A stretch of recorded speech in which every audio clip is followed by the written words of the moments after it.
Hi, this is Drea here with Anita Goodesign, and I am here to tell you a little bit about some of our favorite tools. So in our day-to-day process, we are of course embroidering constantly here in the studio, and these are some things we just cannot live without. So this first thing is a pair of double curved embroidery scissors.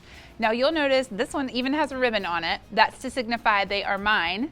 We all love this type of scissors so much in office that we have had to tag them to make sure they don't get misplaced. These are perfect for when you're cutting your applique. You can get a nice tight line right up to those stitches without ripping anything or damaging it. No finagling. That double curve is very handy. Another type of scissors that some of our people in office like to use, and I know some of you do as well, is the duckbill or curved scissor. This one is good for getting through fabric.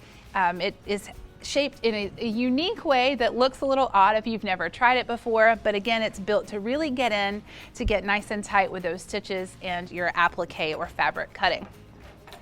Anytime you have embroidery, you'll need to do some thread trims. Everything stitches out beautifully, but every now and then you get a straggler. So we like to have some nice sharp snips.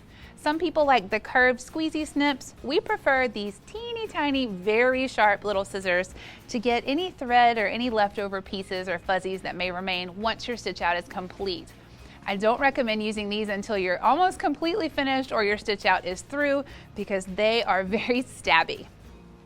Just in case you have a little bit of an oops, we also love a good seam ripper. This one is unique because it's called a seam fix. It has this rubbery end that once you have taken it off, you can use your lid, but on each end it has this little rubber portion to pick up those fuzzies. So maybe it's just happened to me, but you're stitching out, you decide to remove something and you have little fluffs everywhere. These little rubberized ends on the seam ripper can help pick those up and your stitch out will be nice and clean. Nobody will ever know the difference. One final thing that's super important and comes in a lot of varieties is tape. So anytime you're placing applique or something on the back of the hoop or a zipper, something you need to keep in place, we always recommend tape. This is of course pink tape, which is specialized for embroidery. You can use it, you can stitch through it, it won't gum up your needle, doesn't cause any issues. The only caution is, remember on your fabric, if you have anything fuzzy, it might take up that fuzz. So think first. Another benefit of this pink tape is you can use it more than once. So once you've used it, you can put it to the side and use it over and over.